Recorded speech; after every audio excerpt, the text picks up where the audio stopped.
Hello and welcome you all to the marathon session for UPPC's prelims upcoming examination, which is going to conduct on 12th October. So today we will cover economic static, then economic survey and budget. So last year, as we can see, 4-5 questions are purely static from economics, and they're a bit easier if you apply some common sense. And common sense can be applied if you have some basic knowledge about the economy. So today we will cover that basic knowledge. So this is static class, purely static. Then we will move to the economic survey and then budget. That's how we're gonna complete this economy session within 1 hour. Okay, we will finish this marathon session.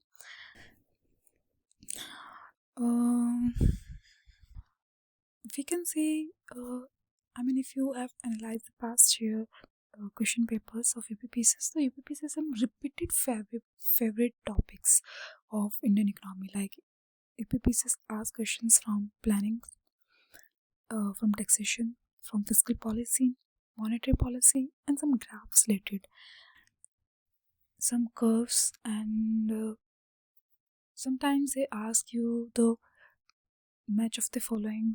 They give you some schemes and they ask you to match the year of those schemes. So those schemes are not last 1 year schemes. Those schemes are around 10 years. They will ask you the 10-year back scheme. Some most prominent schemes definitely, like in 2014, 2015. So mostly from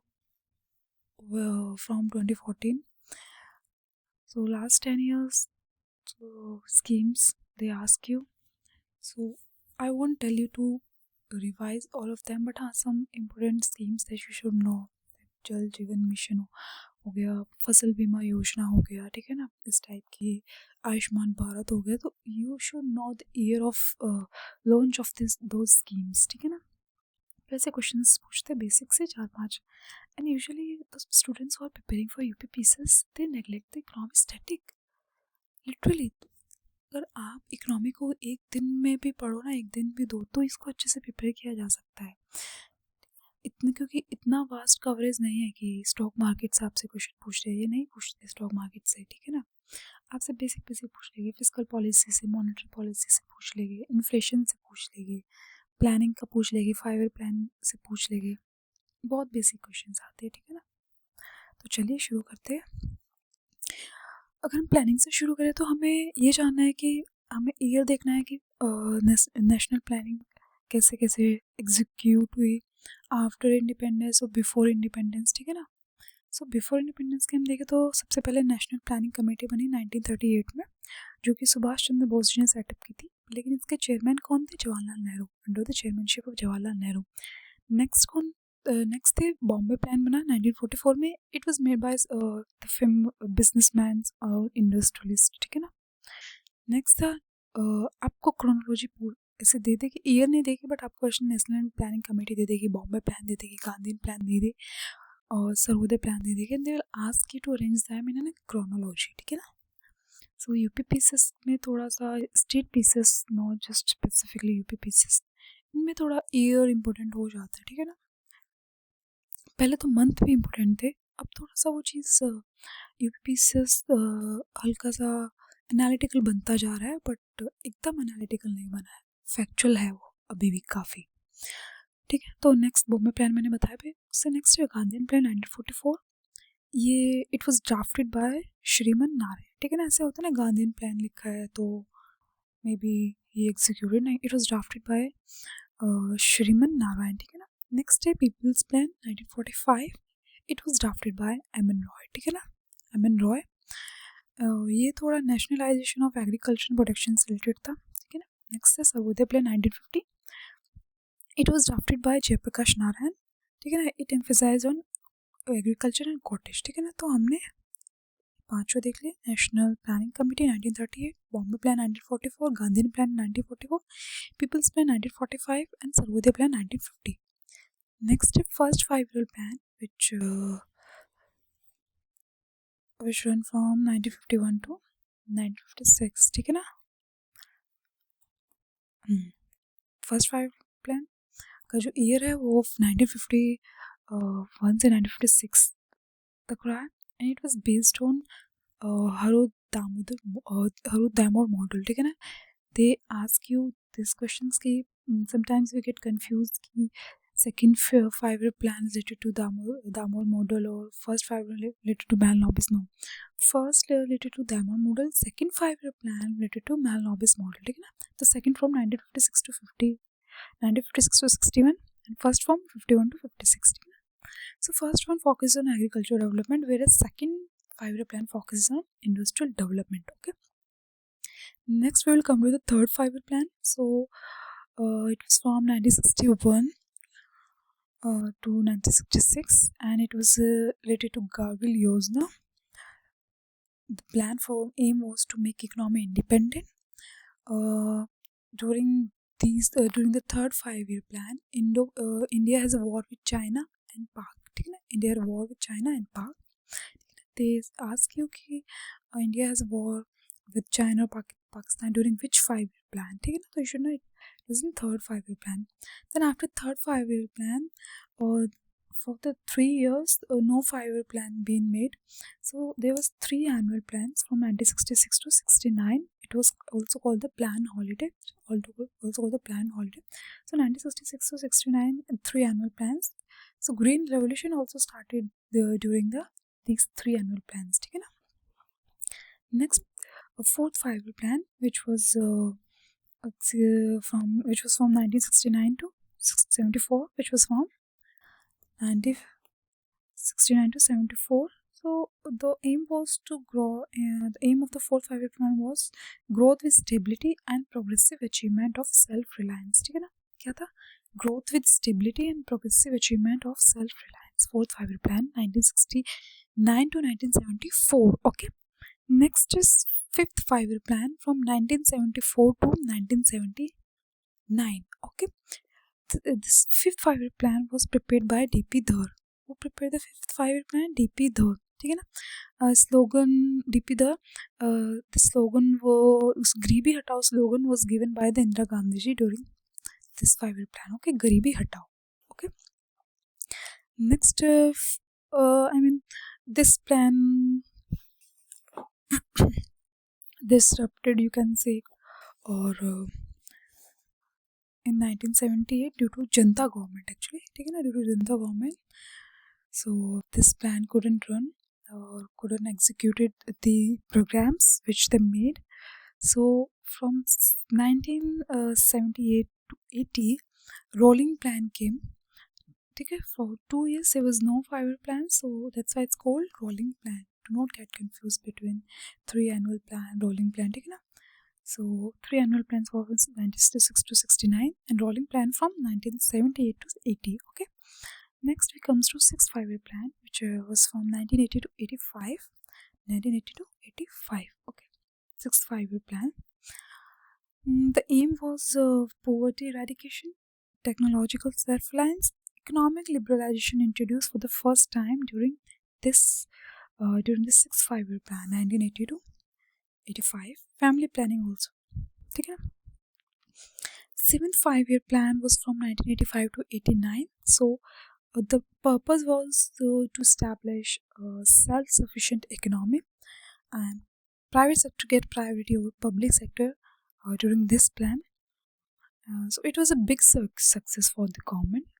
So 7th 5-year plan. So they gained the more growth than the targeted, which they targeted. They've gained more growth than that. Okay. After 1989 there was 2 annual plans from 1990 to 91, 1991 to 1992. Okay, they were 2 annual programs. Okay, then comes the 8th 5-year plan. 8th 5-year plan was from 1992 to 98, 1992 to 98. So it was related to employment, education, health. Okay, so these three were the priority. These three were the priority of this 5-year plan, 92 to 97, 8th 5-year plan. New economic policy of India launched during this 5-year plan. Okay, new economic policy of India. Next is 9th 5-year plan, which was from 1997 to 2002. It focuses on growth with justice and equality. It focuses on growth with justice and equality. ठीक है ना. 1997 to 2002. Next is 10th five year plan which was from 2002 से लेके 2007 तक. So the aim of this plan was to double the per capita income of India, and also aims to reduce the poverty ratio by 50%. Also aims to reduce poverty ratio 15% by 2012. Okay, 10th five-year plan was from 2002 to 2007. The next 11th five-year plan, this was from 2007 to 2012. So it was prepared by C. Rangarajan. And the theme of this five-year plan was to faster and more inclusive growth. ठीक है ना? Just differentiate that 11th five-year plan and 12th five-year plan themes. ठीक है? So the 12th five-year plan theme was faster, more inclusive and sustainable growth. So sustainable growth added in 12th five-year plan. Okay, rest was same. Okay, 11th five-year plan was prepared by C. Rangarajan. Okay, now we will move to the fiscal policy. Okay, now we will move to the fiscal policy. Okay.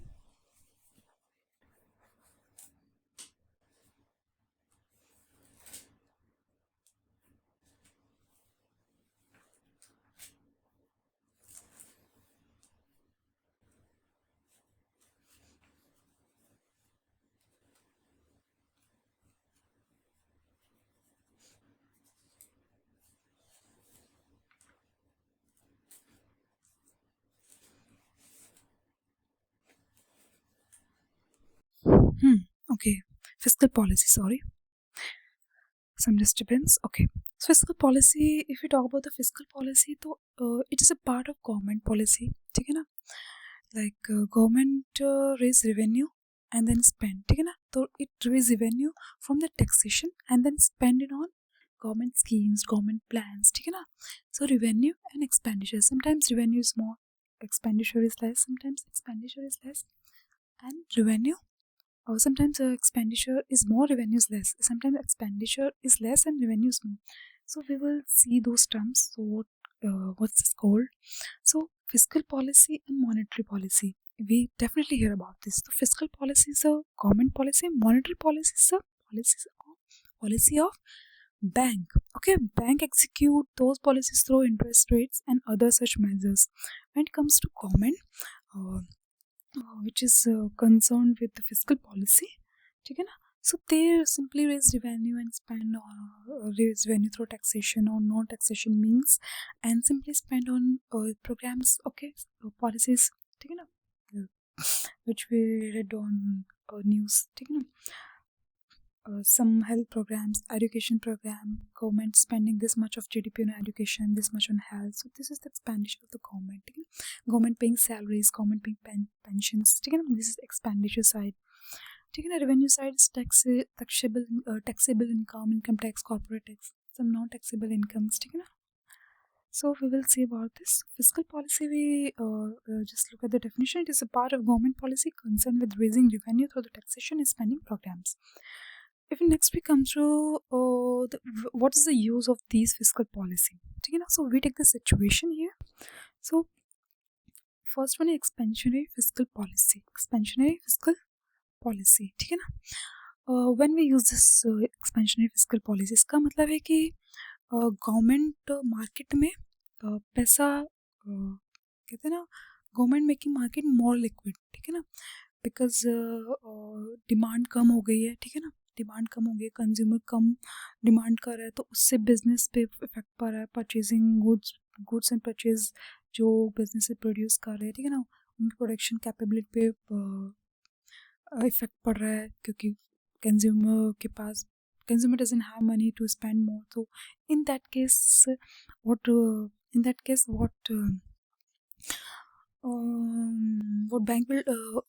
government will do, not bank, government will lower the taxes. जब taxes कम होगी तो saving increase होगी, लोगों के पास पैसा होगा. ठीक है ना? फंड होगा, उनके पास पैसा होगा, वो पैसा खर्च करने के लिए. जब टैक्सेस कम हो जाएगी, ठीक है ना, तो उस केस में जैसे कि आपके फादर की इनकम पे जो टैक्स लग रहा है वो कम हो जाए. ठीक है ना? इनकम टैक्स जो भी है, तो ज़्यादा पैसा, तो you will have more money compare to the previously you were paying. Okay, तो इन दैट केस डिमांड आपकी परचेजिंग पावर बढ़ेगी. ठीक है ना? उससे डिमांड बढ़ेगी तो फिर बिजनेस सप्लाई बढ़ेगी, बिजनेस विल प्रोड्यूस मोर, ठीक है ना।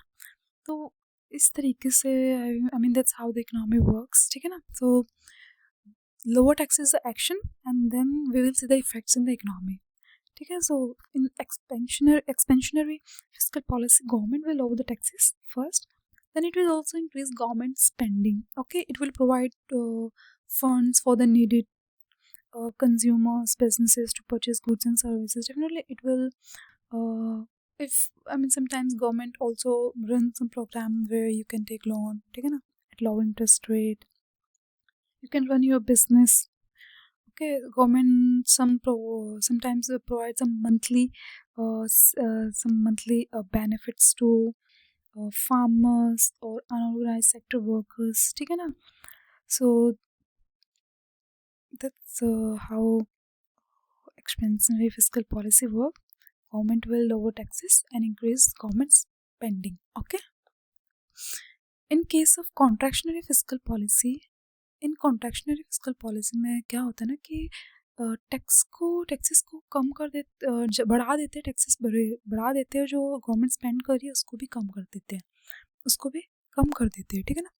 ये यूजुअली डिमांड को कह सकते हो कि आप पैसा मतलब बहुत है, मीन कहते हैं ना, उससे डिमांड बढ़ रही है, इन्फ्लेशन बढ़ रहा है, पीपल हैव मोर मनी, तो to tackle that situation government raises taxes, ठीक है ना। तो उसका इफेक्ट वही होगा, उनको वही एक्सपेंडिचर डिक्रीज हो जाएगा, ठीक है ना। Raises tax more available for spending, ठीक है ना, जितना वो स्पेंड करे वो कम हो जाएगा, more available for spending, consumer और फिर बिजनेस कम, they will spend less, demand कम हो जाएगी, ठीक है ना। वही गवर्नमेंट स्पेंडिंग कम कर देगी, ठीक है ना, वो reduce the funds needed for the consumer businesses to purchase goods and services, so demand is decreased in that situation too, ठीक है। Next we will see some terms, ठीक है ना, we will see the like government have revenue side and expenditure side, ठीक है ना। So we will see the from where government earns revenue, so in case of revenue receipts, ठीक है ना, it includes so revenue receipts include revenue raised from tax, one is tax source, other is non-tax source. So the tax source of revenue receipts of government is income tax, corporate tax and excise duty, etc. These are the tax sources. When it comes to non-tax sources, these are the like user charges, interest receipts and interest dividend, okay. Interest dividend, tax and non-tax sources, ठीक है। Expansionary हमने देख लिया अभी, ठीक है ना। Expansionary fiscal policy देख लिया हमने, कॉन्ट्रैक्शनरी फिस्कल पॉलिसी देख हमने देख लिया। एक्सपेंशनरी में हमने we lower the taxes and increase the government spending, we see the we अभी हमने देखा कि raises taxes and decrease government spending, वही मतलब पॉजिटिव सिचुएशन, ठीक है ना। कॉन्ट्रैक्शनरी ठीक है। अभी हमने देखा कि रेवेन्यू रिसिप्ट्स में tax sources, non tax sources देखे, अब हम रेवेन्यू एक्सपेंडिचर में भी देख लेते हैं, ठीक है ना। कि रेवेन्यू एक्सपेंडिचर में it does not create any assets like government gives salaries, okay, interest payments, defense expenditure, subsidies, these are the common expenditure, ठीक है ना। but this is revenue expenditure, there's two type of expenditure, revenue expenditure, capital expenditure. In case of capital expenditure, I mean that create asset kind of investment, ठीक है ना। but in case of revenue expenditure, this does not create any asset, ठीक है ना। Government का simply खर्च हो रहा है, तो गवर्नमेंट को कुछ मिल नहीं रहा है, ठीक है ना, जो भी है। कैपिटल में है कि रिटर्न आता है कैपिटल इन, अगर एक्सपेंडिचर की बात करें, ठीक है ना। देखो कैपिटल एक्सपेंडिचर की बात करें, ठीक है ना, इंफ्रास्ट्रक्चर या फिर किसी चीज़ पे हम खर्च कर रहे हैं, ठीक है ना। अगर हम बात करें कैपिटल अकाउंट रिसीप्ट्स की, हमने रेवेन्यू, कन्फ्यूज मत हो जाना, ये मतलब आएगा ही का, आपको ऑप्शन दे देंगे, आपको पूछे कि रेवेन्यू रिसीप्ट्स के क्या क्या इनमें से, ठीक है ना। डिपेंड करता है, टैक्स नॉन टैक्स को भी पूछ ले या फिर खाली रेवेन्यू रिसिप्ट्स पूछ ले, कंबाइन करके दोनों का, फिर अलग अलग पूछ ले, that depends on the mindset of examiner. तो आपको याद रखना है, आपको रेवेन्यू रिसिप्ट याद करना है, आपको उसके टैक्स और नॉन टैक्स सोर्सेस याद करने हैं, फिर आपको रेवेन्यू एक्सपेंडिचर याद करना है, ठीक है ना। और आपको कंफ्यूज नहीं हो रहा कैपिटल अकाउंट एक्सपेंडिचर और रेवेन्यू एक्सपेंडिचर में, ठीक है। और आपको कैपिटल अकाउंट रिसिप्ट और रेवेन्यू रिसिप्ट में भी कंफ्यूज नहीं हो रहा, ठीक है। कैपिटल अकाउंट रिसीप्ट्स की अगर हम बात करें तो जैसे recoveries of loan, borrowing from India and abroad, disinvestment, ठीक है ना, डिसइन्वेस्टमेंट, इसमें भी डेब्ट और नॉन डेब्ट है, कैपिटल अकाउंट रिसीप्ट्स में भी डेब्ट और नॉन डेब्ट है, ठीक है। अगर हम कहीं से बोरो कर रहे हैं तो वो डेब्ट हमें पे बैक करना है, सो दैट्स इट। अब कहीं पे मतलब लोन रिकवरी हो रही है, ठीक है ना, लोन दिया था and we getting it back, तो इस नॉन डेब्ट।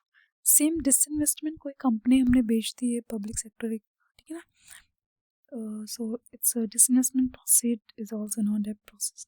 कैपिटल अकाउंट एक्सपेंडिचर वही लोन रिपेड, ठीक है ना, जो लोन लिया था उसको रिपे करना, और एसेट क्रिएशन, इंफ्रास्ट्रक्चर वगैरह, ठीक है ना, ये सब कैपिटल अकाउंट एक्सपेंडिचर में आते हैं। Okay,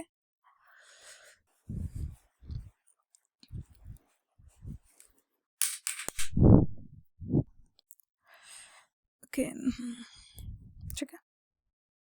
Next, we will move to the revenue deficit. We will see some terms related to this fiscal policy. ठीक है ना? So, if we talk about the revenue deficit में ये है कि गवर्नमेंट का रेवेन्यू रिसीप्ट्स है वो कम है और एक्सपेंडिचर ज़्यादा है, ठीक है ना। रेवेन्यू रिसीप्ट्स कम है और एक्सपेंडिचर ज़्यादा है, तो रेवेन्यू डेफिसिट ही होगा ना, खर्चा ज़्यादा हो रहा है और कमाई कम, ठीक है ना। So, it is a difference between the revenue receipts and revenue expenditure. Same if you say the effective revenue deficit, so it is a difference between revenue receipt and creation of capital asset. The revenue receipt minus creation of capital asset. Same with revenue receipts minus revenue expenditure in case of revenue deficit. Okay, in case of revenue deficit.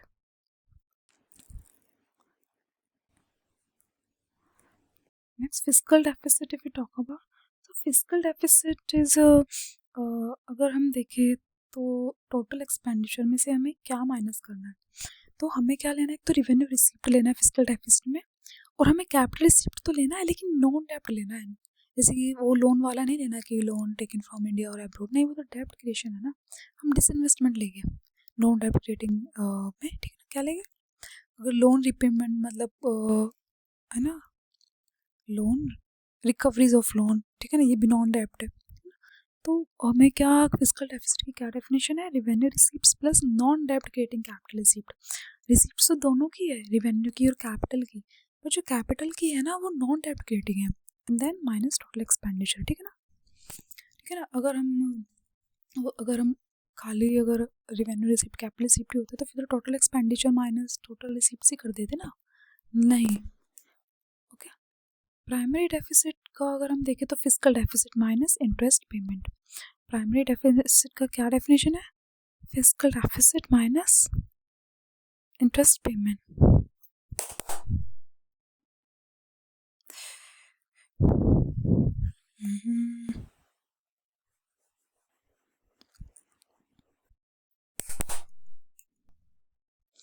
Primary deficit का क्या है, fiscal deficit minus interest payment. Budget deficit को देखें तो total budget receipts and minus total expenditure. Deficit financing को अगर हम देखें, डेफिसिट फाइनेंसिंग में है कि government spending more than it's revenue, ठीक है ना, government spending more than it's spending, government spending more than it's earning, ठीक है ना, अर्न कम हो रहा है, खर्च ज़्यादा हो रहा है, तो it's called deficit financing. In this case government print new money और समटाइम्स बोरो, ठीक है ना, depends, so that's called the deficit financing. Budget deficit we see it's a total budget receipts minus total budget expenditure, ठीक है ना। Primary deficits is a fiscal deficit minus interest payment, ठीक है ना, fiscal deficit minus interest payment, okay। and effective revenue deficit is revenue receipts minus creation of capital assets, ठीक है। next is monetized deficit is the same like in deficit financing government either can print new money or can borrow. In case of monetized deficit, borrowing made from the RBI through printing fresh currency, so it's solely depend on printing fresh currency. In case of deficit financing, it may be from printing new money or borrowing both, ठीक है। next is ways and means advances। so ways and means advances में क्या है, RBI gives temporary loan, RBI centre को temporary loan facilities देती है, ठीक है ना, अगेंस्ट से एडॉक ट्रेजरी बिल, ठीक है ना। और इसमें कोई कोलेट्रल नहीं चाहिए कि आपको कोई चीज़ गिरवी रख के ही लोन मिलेगा, नहीं, no collateral required in ways and means advances when centre borrow, but penal rate applied, ठीक है ना। Penal rate is more than the interest rate, penal rate is more than the interest rate, ठीक है ना। In case of state government में क्या होता है ना, उसके केस में special ways and means advances है, ठीक है ना, special ways and means advances है। नेक्स्ट देखिए गवर्नमेंट डेप्ट, अगर हम देखें, हाँ, गवर्नमेंट डेप्ट किस लिए काम आती है। गवर्नमेंट डेप्ट क्या है ना कि if some investors coming to India and they want to invest, so how they will trust the economy, कैसे वो इकोनॉमी को ट्रस्ट करेगी कि what are investment we going to make, कि in case of failure government can handle capable, ठीक है ना, can bear that loss, government can bear that loss. तो in that case those investor will see the government डेप्ट, ठीक है ना। So government डेप्ट देखिए ना as a percentage of GDP, government डेप्ट कितना है as a percentage of GDP, ठीक है ना, जीडीपी कितना परसेंट है, ठीक है ना। सो आ सकता है कि which indicator is used by the investor to measure a country's ability to make future payment as a डेप्ट। So the indicator is government debt as a percentage of GDP, GDP का कितना परसेंट है government डेप्ट, ठीक है ना, यही indicator use किया जाता है इन्वेस्टर्स के द्वारा, ठीक है ना। अगर हम बात करें फिस्कल ड्रैग की, फिस्कल ड्रैग की क्या होता है ना कि मतलब जहाँ पे अर्निंग्स बढ़ गई है, अर्निंग में ग्रोथ आई है, उसके चलते क्या है ना कि हायर टैक्स ब्रैकेट में आ गई है इनकम, हायर टैक्स ब्रैकेट में आ गई है, तो ज़्यादा टैक्स पे कर रहे हैं without any increase in tax rate, मतलब टैक्स रेट नहीं बढ़ा है उसकी वजह से नहीं ज़्यादा टैक्स पे कर रहे हैं, टैक्स पे इसलिए ज़्यादा पे करे क्योंकि अर्निंग्स बढ़ गई है, तो जो हायर टैक्स ब्रैकेट में अपने इनकम आ गई है, तो उसको हम फिस्कल ड्रैग बोलते हैं, ठीक है ना, फिस्कल ड्रैग उसको बोलते हैं, ठीक है ना। अगर हम बात करें फिस्कल न्यूट्रलिटी, मतलब वही net effect of taxation public spending neutral. Crowding out की अगर हम बात करें, इसका मतलब है कि गवर्नमेंट है ना वो ज़्यादा बोरो कर रही है, तो लिक्विडिटी कम है बची है मार्केट में, कहीं ना कहीं कह सकते हैं कि प्राइवेट इन्वेस्टमेंट कम हो जाएगी इस केस में अगर गवर्नमेंट ज़्यादा बोरो करेगी, ठीक है ना, इन दैट केस। तो मार्केट में कम लिक्विडिटी है तो डेफिनेटली इंटरेस्ट रेट बढ़ेगा, ठीक है ना, इंटरेस्ट रेट बढ़ेगा, इन्वेस्टमेंट प्राइवेट इन्वेस्टमेंट कम होगा, तो ये इसको क्राउडिंग इफेक्ट बोलते हैं कि एक्सेसिव गवर्नमेंट बोरोइंग, ठीक है ना, गवर्नमेंट ज़्यादा बोरो करे, इतना भी नहीं करना चाहिए कि प्राइवेट सेक्टर प्राइवेट इन्वेस्टमेंट पे इफेक्ट पड़े, ठीक है ना, वो कम हो जाए। अगर हम पंप प्राइमिंग की बात करें, पंप प्राइमिंग की,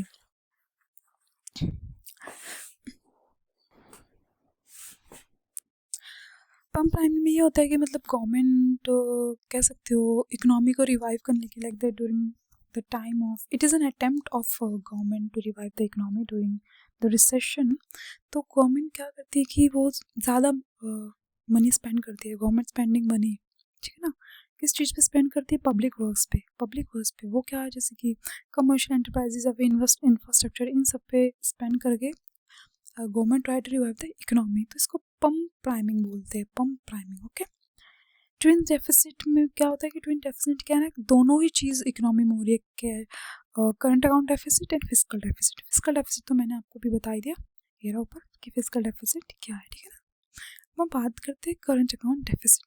करंट अकाउंट डेफिसिट वही है कि वैल्यू ऑफ जो इम्पोर्ट्स है वो एक्सपोर्ट से ज़्यादा हो गई है, ठीक है ना, इम्पोर्ट एक्सपोर्ट से ज़्यादा है, तो उसको बोलते हैं करंट अकाउंट डेफिसिट, उसको क्या बोलते हैं करंट अकाउंट डेफिसिट। और फिस्कल डेफिसिट हम देख लिया, तो now done with the twin deficit, ठीक है ना।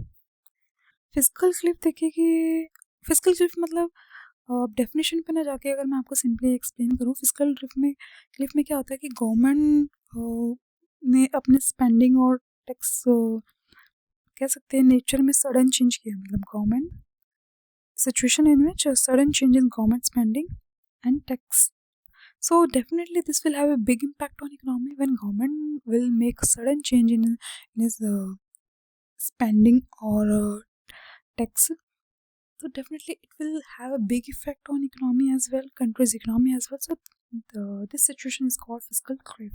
This situation is called fiscal cliff. Okay. Next, we see the fiscal consolidation. Okay, fiscal consolidation is when government strengthen the finances, through which means अगर revenue side देखें तो मतलब जो tax exemption ज़्यादा हो रही है उसको रेशनलाइज किया जाए कि जैसे रिवेन्यू कम हो रहा है गवर्नमेंट को, ठीक है ना, जैसे रिवेन्यू कम हो रहा है, एक्सपेंडिचर ज़्यादा हो रहा है, तो वो रिवेन्यू क्या बोलते हैं इन दैट सिचुएशन वही रिवेन्यू डेफिसिट हो रहा है, ठीक है ना। तो वो कह सकते हैं to tackle the situation government क्या करती है, रिवेन्यू साइड पे क्या क्या एक्शंस लेती है फिजिकल कंसोलिडेशन में। तो रिवेन्यू साइड पे क्या करती है, रेशनलाइजेशन टैक्स एग्जामेशन, मतलब जो भी जिनकी इनकम स्लैब को टैक्स एग्जाम कर रखा था उनको इंक्लूड करेगी, ठीक है ना। अगर कुछ पे कम टैक्स लोअर टैक्स अप्लाई कर रखा था उनको बढ़ा देगी, तो कहना कि रेशनलाइज तरीके से टैक्स एग्जाम्पशंस तो है ना उनको देखेगी, रेशनलाइजेशन ऑफ टैक्स एग्जाम्पशंस। फिर क्या करेगी, इम्प्रूविंग ऑफ टैक्स कलेक्शन को जो एफिशिएंसी है उसको इम्प्रूव करेगी, टैक्स स्टेबिलिटी उसको देखेगी, रेवेन्यू साइड पे देगी। एक्सपेंडिचर साइड पे क्या देखेगी, जो भी नॉन असेंशियल एक्टिविटीज़ पे गवर्नमेंट स्पेंड कर रही है, ठीक है ना, उनको कट आउट करेगी, ठीक है ना, उनको कट आउट करेगी। सब्सिडीज़ को रैशनलाइज करेगी, ठीक है ना, नीडेड वन को ही सब्सिडीज़ मिलेगी, ठीक है ना, ऐसे नहीं कि non needed person is also taking subsidies. और देखें तो it reduces time and cost over and, हाँ सही बात है। चलिए, we have done with the fiscal policy, now we will move to the monetary policy which is executed by central bank of a country. तो fiscal monetary policy made by the central bank by using interest rates and other instruments to influence economy, ठीक है ना, to influence money supply in the economy, ठीक है ना। So fiscal policy is a government tool, monetary policy is central bank tool, ठीक है ना। इन expansionary policy, ठीक है ना, सो इसमें भी वही एक्सपेंशनरी और टाइट मनी पॉलिसी और कॉन्ट्रैक्शनरी, ओके, दे यूज कॉन्ट्रैक्शनरी और टाइट मनी पॉलिसी सेम है, ठीक है। तो एक्सपेंशनरी में मतलब एक्सपेंशनरी जो मूव होता है आरबीआई सेंट्रल बैंक कब लेती है, वो जब इकोनॉमी में रिसेशन और अनएम्प्लॉयमेंट जैसी प्रॉब्लम चल रही हो ना, उस सिचुएशन में central bank expansionary money monetary policy को चूज़ करते हैं। तो वही करते हैं कि मंदी और अनएम्प्लॉयमेंट है तो मार्केट में पैसा रहना चाहिए, जिससे पैसा रहेगा तो परचेजिंग पावर ज़्यादा होगी, डिमांड बढ़ेगी, सप्लाई बढ़ेगी, इस तरीके से, ठीक है ना। तो रिवाइव करने की कोशिश की जा रही है इकोनॉमी को, कहीं ना कहीं क्या करने की कोशिश की जा रही है, रिवाइव करने की कोशिश की जा रही है, ठीक है ना, रिवाइव करने की कोशिश की जा रही है।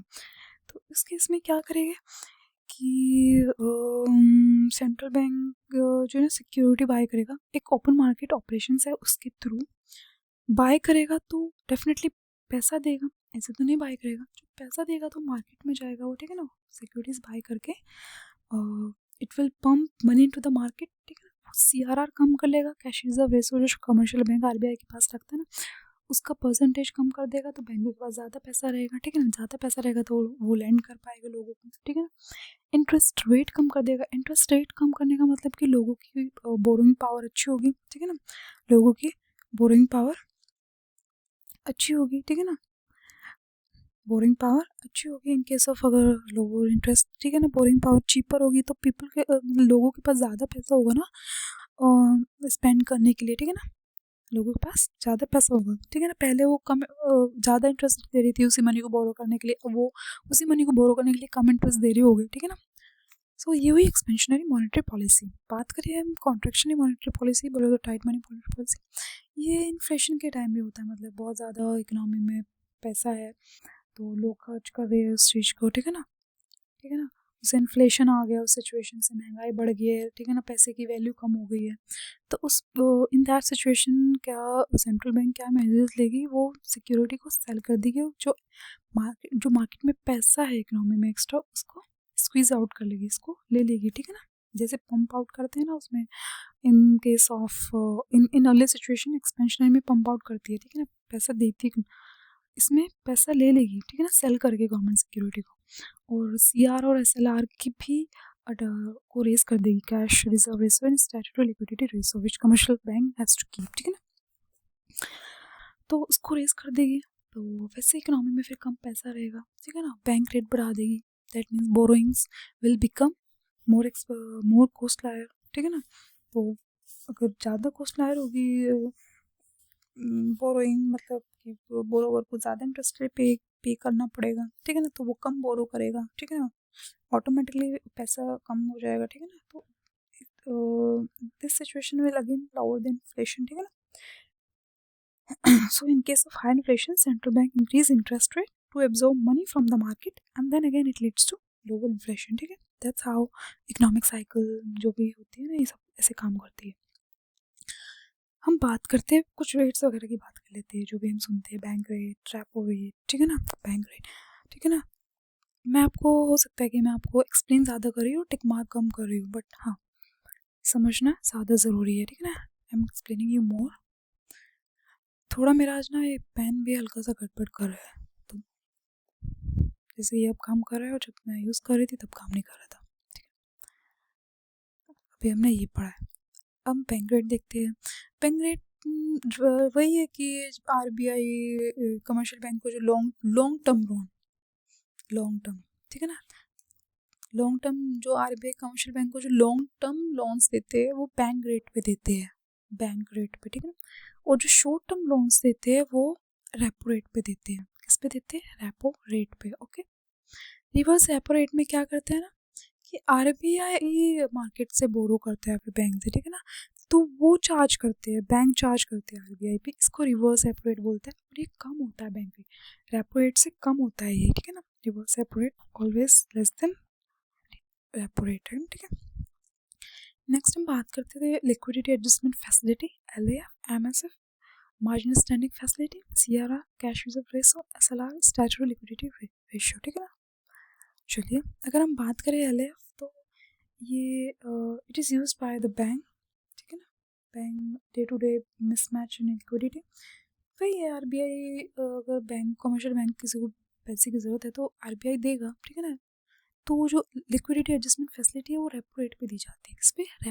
रेपो रेट पे दी जाती है, ठीक है ना। तो mismatch the day to day facility, ठीक है ना, डे टू डे के लिए एलएएफ, ठीक है ना, और ये रेपो रेट पे देता है आरबीआई बैंक को। एमएसएफ में ये है कि वो रेपो रेट से ज़्यादा होती है, ठीक है ना, इट इज़ ग्रेटर देन, जो उसका रेट होता है वो ग्रेटर देन रेपो रेट, ठीक है ना, एमएसएफ। नेक्स्ट हम सीआरआर देखिए। सीआरआर में वही है कि जो बैंक्स जो अपने डिपॉजिट, कुछ जितना भी डिपॉजिट है उसका कुछ पोर्शन है वो डिफाइन कर देते हैं कितना आपका सीआरआर होना चाहिए, और वो बैंक्स को आरबीआई के साथ रखना पड़ता है कैश फॉर्म में, और उसका कोई इंटरेस्ट भी नहीं मिलता है, ठीक है ना, ऐसा कोई इंटरेस्ट वगैरह नहीं मिलता, तो कहीं ना कहीं बैंक को कोई फ़ायदा नहीं हो रहा है सीआरआर रखने में, ठीक है ना, बट इट्स नीडेड, ठीक है ना, to deal with the unforeseen situation. When it comes to statutory liquidity ratio, so it is a portion of time and demand deposit. Along with the cash, it also includes government securities, bonds, current account securities, gold. ठीक है ना, बस ये difference है, उसमें purely cash है और ये इन सबको भी इंक्लूड करता है, ठीक है ना। थोड़ा टिक मार के करता हूँ, पेन चल जाए तो।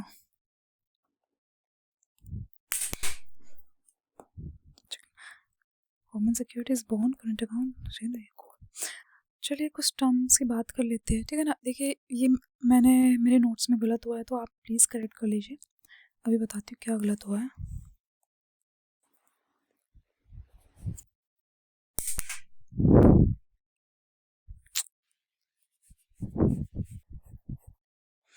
यहाँ पे हायर नहीं लोअर इन्फ्लेशन होगा, ठीक है, और यहाँ पे लोअर नहीं हायर इन्फ्लेशन होगा, ठीक है ना, ये गलती होगी। अभी मैं आपको समझाऊंगी, ठीक है ना, अभी मैं आपको समझाऊंगी। तो इसमें ये पूछा है कि हायर इंटरेस्ट रेट सिचुएशन में क्या होता है। तो हायर इंटरेस्ट रेट सिचुएशन में इन्फ्लेशन को कम करने के लिए किया जाता है, ठीक है ना, इन्फ्लेशन को कम करने के लिए। मैंने क्या लिखा, हाई इंटरेस्ट रेट होता है तो हाई इन्फ्लेशन होता नहीं, हायर इन्फ्लेशन होता है इसलिए हायर इंटरेस्ट रेट किया जाता है। इन्फ्लेशन हाई है, हायर इंटरेस्ट रेट कर दिया ताकि जो बोरोइंग है वो बहुत ज़्यादा कॉस्टली हो जाए। कॉस्टली होगा तो बोरोवर्स कम बोरो करेंगे, ठीक है ना। कम बोरो करेंगे तो उनके पास कम पैसा होगा, ठीक है ना। उनके पास कम पैसा होगा तो कहीं ना कहीं through this major government I mean sorry bank borrow liquidity out of the market. Again, this will lead the situation of low inflation, ठीक है ना। people और borrower will start spending less, ठीक है ना। सो वही अगर हाई इंटरेस्ट रेट है तो रुपी स्ट्रॉन्ग है, ठीक है ना। रुपी स्ट्रॉन्ग है, सेविंग रेट्स को बढ़ाता है। सेविंग रेट्स को कैसे बढ़ाता है कि मतलब लोग प्रीफर करेंगे ना अपनी मनी, जो अपना पैसा है वो बैंक में डिपॉजिट करे, क्योंकि उनको हायर इंटरेस्ट रेट मिल रहा है अपने पैसे को वहाँ पे जमा करने के लिए, ठीक है ना। अगर पैसा वहाँ पे जमा होगा तो लेस डिस्पोजेबल इनकम होगा, मतलब वो खर्च कम करेंगे ना, लेस डिस्पोजेबल इनकम, ठीक है ना। ऐसे बैंक के पास पैसा आएगा तो लोन रिपेमेंट इंक्रीज, ठीक है ना। और सेविंग ज़्यादा होगी, ठीक है ना, सेविंग पे ज़्यादा इंटरेस्ट मिलेगा ऑटोमेटिकली। और this situation will lead to lower inflation, ठीक है ना। लोअर इन्फ्लेशन, हायर इन्फ्लेशन नहीं। हायर इन्फ्लेशन से बचने के लिए ये सब चीज़ें की जाती है, ठीक है ना। हाई इंटरेस्ट रेट ही हाई इन्फ्लेशन से बचने के लिए, जैसे सिचुएशन है कि इन्फ्लेशन बहुत हाई है तो सिचुएशन में हाई इंटरेस्ट रेट को ज़्यादा करेंगे ना, automatically this will lead to lower inflation, ठीक है ना। Automatically this will lead to lower inflation. अगर हम बात करें इसकी लो इंटरेस्ट रेट की, तो लो इंटरेस्ट रेट में वही है कि पैसे की इतनी वैल्यू नहीं रहेगी क्योंकि लोगों के पास पैसा होगा, क्योंकि कम इंटरेस्ट रेट पे मिल रहा है ना वो, ठीक है ना। वही इस सेविंग को इनकरेज नहीं करेगा, स्पेंडिंग को इनकरेज करेगा, मतलब खर्च ज़्यादा करेंगे लोग, ठीक है ना। डिस्पोजेबल इनकम, मोर डिस्पोजेबल इनकम, वही सेम खर्च ज़्यादा करेंगे खर्च करने के लिए। लोन रिपेमेंट घर जाएगा, बैंक के पास नहीं है, वो मार्केट में रिवोल्व करेगा पैसा, ठीक है ना। सेविंग अर्न्स लेस इंटरेस्ट, क्योंकि बैंक में रखे क्या ही करेगी, क्योंकि इंटरेस्ट रेट इतना मिल नहीं रहा है, ठीक है ना। Again this situation will to high inflation, ठीक है ना। पैसा ज़्यादा होगा ना मार्केट में, लोग ज़्यादा खर्च करेंगे तो ऑटोमेटिकली अगर ये ओवर हो रहा है ना तो ये सिचुएशन इन्फ्लेशन लेके आएगी, ठीक है ना। तो उस चीज़ से बचने के लिए इंटरेस्ट रेट, ठीक है ना। अगेन वही अगर इन्फ्लेशन ज़्यादा है, सॉरी, अगर इन्फ्लेशन कम है तो गवर्नमेंट अपना क्या करेगी, क्या बोलते हैं, इंटरेस्ट रेट, इन्फ्लेशन कम है तो इंटरेस्ट रेट कम कर देगी, ठीक है ना। बाय मेकिंग बोरोइंग चीपर, लोगों के पास ज़्यादा पैसा होगा, ठीक है ना, वो ज़्यादा कम इंटरेस्ट रेट पे पैसा ले रहे होंगे, ठीक है ना। गवर्नमेंट सोल्यूशन, ठीक है। वही इन केस ऑफ लो इन्फ्लेशन, तो गवर्नमेंट जो है अपना, अगर इन्फ्लेशन कम है तो गवर्नमेंट इंटरेस्ट रेट कम कर देगी ताकि लोगों के पास ज़्यादा पैसा है, वो ज़्यादा स्पेंड करे, ज़्यादा इन्वेस्टमेंट करे। Again this situation will lead to high inflation, okay. चलिए अब थोड़ा नेशनलाइजेशन ऑफ बैंक्स देख लेते हैं। नेशनलाइजेशन ऑफ बैंक्स, तो नेशनलाइजेशन अगर हम देखें तो 1955 में होता सबसे पहले। 1955 में क्या गया था, इम्पीरियल बैंक का जो नाम था उसको रिनेम करके SBI लग दिया था, ठीक है ना, स्टेट बैंक ऑफ इंडिया। फिर 1969 में 14 बैंक नेशनलाइज किए गए, कितने 14 बैंक, 14 बैंक नेशनलाइज किए गए। फिर 1980 में, अगेन 1980 में 6 बैंक नेशनलाइज किए गए। अगर हम देखें RRB का नेशनलाइजेशन ऑफ बैंक हो गया, RRB का देखें तो रीजनल रूरल बैंक्स, तो ये ये जॉइंटली ऑन किए जाते हैं, किसके द्वारा, government of India, state government and sponsored bank. Sponsored में कोई भी हो सकता है, कोऑपरेटिव बैंक से वो, ठीक है। तो गवर्नमेंट ऑफ इंडिया का जो शेयर है वो 50% है, स्टेट गवर्नमेंट का 15% है, और जो स्पॉन्सर्ड बैंक है उनका 35% है, ठीक है ना, ठीक है। अगर हम बात करें कुछ टर्म्स की, जैसे कि reserve money, narrow money, broad money, इन सब का देख लेते हैं, ठीक है ना। तो वही M0, M1, M2, M3, M4। तो जैसे हम रिजर्व मनी से ब्रॉड मनी नीचे जाते हैं तो लिक्विडिटी कम हो जाता है, liquidity of the money Gauss decreasing on, ठीक है ना। अब इनकी डेफिनेशन देखिए, जो M0 रिजर्व मनी है वो क्या है, वो है करेंसी इन सर्कुलेशन, जो भी करेंसी है सर्कुलेशन में, banks deposit with RBI, banks का आरबीआई के साथ डिपॉजिट जो है, और अदर डिपॉजिट विद आरबीआई, ठीक है ना। ये है रिजर्व मनी M0, ठीक है ना, ये डेफिनेशन है।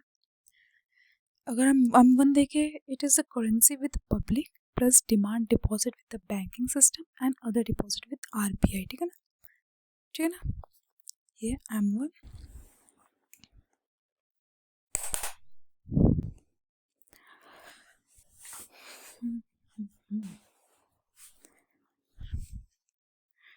अगर M2, M3, M4, अगर हम M2 देखें तो ये है M1 plus savings deposit of post office saving bank. M3 देखें तो M1 plus time deposit with the banking system.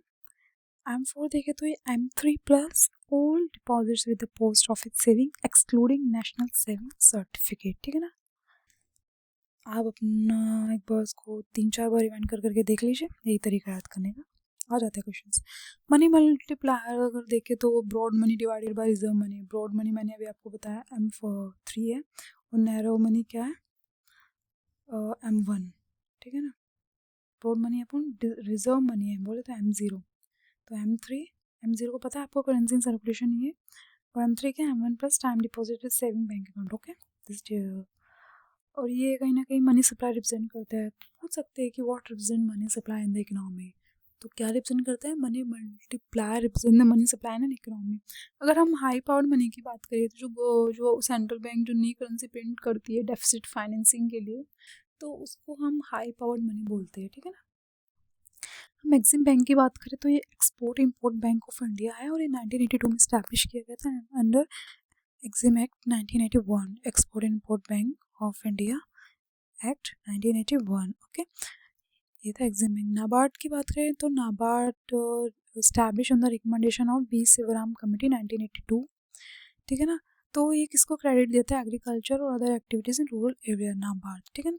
SIDBI देखे तो ये 1990 में स्टैब्लिश हुआ, और ये शॉर्ट टर्म लैंडिंग है इंडस्ट्रीज़ को। नेशनल हाउसिंग बैंक देखे तो ये 1988 में सेटअप हुआ under national housing bank act 1987, okay. चलिए अब हम बात करते हैं इन्फ्लेशन की, महंगाई कैसे बढ़ती है। दो तरीके से बढ़ती है, तो डिमांड पुल इन्फ्लेशन है या फिर कॉस्ट पुल इन्फ्लेशन हो। डिमांड पुल इन्फ्लेशन कब होता है कि लोगों के पास ज़्यादा पैसा है और गुड्स कम है, ठीक है ना, तो too much money chasing too few goods, this is the demand pull inflation, ठीक है ना। कॉस्ट पुल इन्फ्लेशन में क्या है कि मतलब जो प्रोडक्ट्स है, गुड्स हैं, उनका कॉस्ट बढ़ गया है, ठीक है ना, उनका कॉस्ट बढ़ गया, हाई प्राइजेस हो गए हैं, ठीक है ना। सो कहीं ना कहीं वो कैसे होता है, जैसे जो कंपनीज है ना, वो अपने जो रॉ मटेरियल्स हैं, इनपुट्स पे उनके प्राइस रेज हो गए, जैसे कि रॉ गुड्स का प्राइस बढ़ गया है, मटेरियल वेजेस बढ़ गए हैं। तो वो क्या करती है कंपनीज, वो इन that situation what the companies most of the, I mean usually all what company does, they bypass the cost of production onto the consumer in the form of high prices। वही है, वो inputs पे दे रही है, वो हमसे जो भी प्रोडक्ट्स पे प्राइस बढ़ा के उतार ले रही है, ठीक है ना, कॉस्ट ऑफ इन्फ्लेशन। अब बात है कि कार्टेलाइजेशन ऑफ प्रोड्यूसर्स, ये क्या है, ये है कि मतलब प्रोड्यूसर को कहीं ना कहीं जो बहुत सारे प्रोड्यूसर मिलके ना मैनिपुलेट करते हैं प्राइसेस को, ठीक है ना। जैसे कि एक ही तरह के गुड्स, एक ही प्रोडक्ट डिफरेंट डिफरेंट कंपनी के कोई जो है प्रोड्यूसर प्रोड्यूस कर रहे हैं, तो कहीं ना कहीं जुट बना लेंगे, ठीक है, कि हम इन प्रोडक्ट का इतना ही प्राइस रखेंगे, इससे कम नहीं रखेंगे, तो सिचुएशन को कार्टेलाइजेशन ऑफ प्रोड्यूसर बोलते हैं। होर्डिंग में क्या होता है ना, गुड्स को ऐसे मतलब रख लेंगे कि इसको मार्केट में सप्लाई नहीं हो रहा है, होर्डिंग कर लेंगे, ठीक है ना, बहुत सारा क्वांटिटी का, और उसको जब मार्केट में पंप आउट करेगी जब उन गुड्स का प्राइस बहुत ज़्यादा बढ़ गया होगा, ठीक है ना, तो उसको होर्डिंग बोलते हैं, ठीक है ना। कन्फ्यूज मत हो जाना दोनों में, ठीक है ना। Again pen is not working, ठीक है, सॉरी। हम्म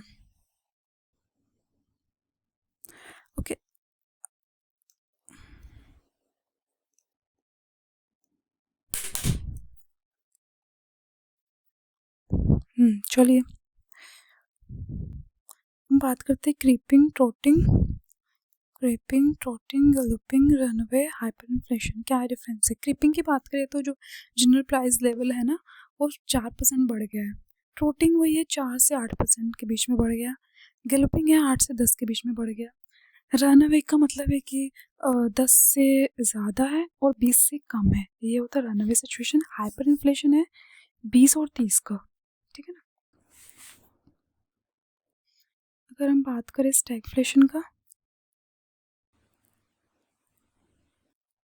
बैटरी देखो कितना है, enough, charging enough.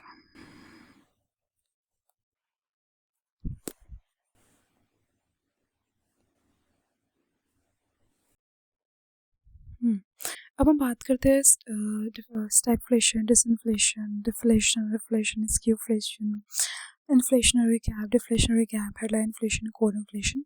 Then we will see some effects of inflation, ठीक है ना। सिंगल हैंडेडली इफेक्ट नहीं होती है इन्फ्लेशन के, ठीक है ना। Then we will move to the poverty and unemployment. Okay, I think it will take time.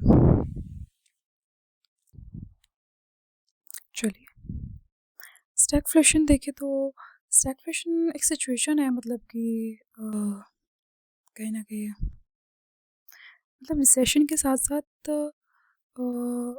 Inflation and employment दोनों चल रहा है, ठीक है ना। So combination of inflation and unemployment usually in the time of recession, ये stagflation. तो inflation and employment going hand on hand. Disinflation वही है कि जो और इन्फ्लेशन का रेट है वो कम हो गया, डिसइन्फ्लेशन हो गया, ठीक है ना। अगर डिफ्लेशन की बात करें तो जो general fall in the level of prices, ठीक है ना, दाम गिर गए हैं, ठीक है ना। डिफ्लेशन का मतलब दाम गिर गया, डिसइन्फ्लेशन है कि मतलब इन्फ्लेशन कम हो गया। रिफ्लेशन की बात करें तो कहीं ना कहीं rise in the prices of counter deflation, ठीक है ना। जो जो डिफ्लेशन को कम करने के लिए प्राइसेस बढ़ाए गए हैं टू काउंटर डिफ्लेशन, ठीक है ना। चलिए कहीं ना कहीं इन्फ्लेशन रिटर्न कर रहा है और डिफ्लेशन और रिसेशन के बाद में, तो ये वो सिचुएशन है रिफ्लेशन, ठीक है ना। स्क्यूफ्लेशन देखिए अगर हम कि मतलब कि प्राइस तो बढ़ा है लेकिन some small group of commodities का, ठीक है ना, ठीक है ना, काफ़ी लंबे टाइम तक, ठीक है ना, काफ़ी सस्टेन पीरियड ऑफ टाइम तक, तो ये स्क्यूफ्लेशन सिचुएशन होता है। This is the situation skewflation. Inflationary क्या आप देखें तो द गवर्नमेंट की स्पेंडिंग ज़्यादा है, ठीक है ना, गवर्नमेंट स्पेंडिंग अबोव नेशनल, क्या लिखा मैंने, excess of government spending above national above level, नहीं इसको काटो, government spending above national income, okay, जितना अर्निंग है उससे। डिफ्लेशनरी क्या वही है कि स्पेंडिंग में कमी आ जाना, ठीक है ना। चलो हेडलाइन इन्फ्लेशन है कि ओवरऑल जितना इन्फ्लेशन है इकोनॉमी में सबका एंटायर इकोनॉमिक इन्फ्लेशन, वो हेडलाइन इन्फ्लेशन होता है। कोर इन्फ्लेशन क्या होता है कि headline inflation minus primary articles like goods etc, ठीक है ना। अगर हम बात करें इफेक्ट्स ऑफ इन्फ्लेशन, अगर हम बात करें इफेक्ट्स ऑफ इन्फ्लेशन, ठीक है ना, इन्फ्लेशन के सिचुएशन में क्या क्या इकोनॉमी पे इफेक्ट होता है। वही है कि लेंडर सफ़र करता है और डेटर बेनिफिट करता है, ठीक है ना, क्योंकि कहीं ना कहीं जो लेंडर जो पैसे देता है वो उसको तो फिक्स अमाउंट ही मिलना है ना, मनी, ठीक है ना। It will because they will receive fix amount of money, ठीक है ना, बैक फ्रॉम द बोरोवर, तो lender will suffer case of inflation, okay. चलिए तो डेटर अर्न कर रहा है, ठीक है।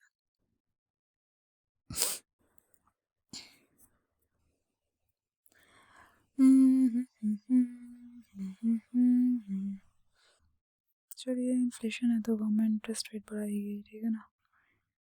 तो उस वे में डेटर ज़्यादा अर्न करेगा इंटरेस्ट से, जिसने पैसा लिया है। लेंडर का क्या है, उसको तो फिक्स अमाउंट मिलना है जिस पे उसने पहले दिया हुआ है, ठीक है ना। ये है सिचुएशन। हाई इन्फ्लेशन है तो डेफिनेटली डिमांड ज़्यादा है, ठीक है ना, ये सब परचेजिंग पावर ज़्यादा है। इन्वेस्टमेंट में थोड़ा ये होता है कि शॉर्ट टर्म लॉन्ग टर्म दोनों अलग अलग इफेक्ट होता है इन्फ्लेशन का, कि शॉर्ट टर्म में इन्वेस्टमेंट बूस्ट करती है, इन्फ्लेशन बढ़ता है, डिमांड बढ़ती है, प्रोडक्शन होता है, इन्वेस्टमेंट होता है। लॉन्ग टर्म में सेविंग घटती है, परचेसिंग पावर भी घटती है, ठीक है ना, लेस इन्वेस्टमेंट और लेस डिमांड। शॉर्ट टर्म में देखिए, short run saving increases, long run में सेविंग कम होता है, ठीक है ना। इनडायरेक्ट टैक्सेस का देखिए अगर हम इन्फ्लेशन पे,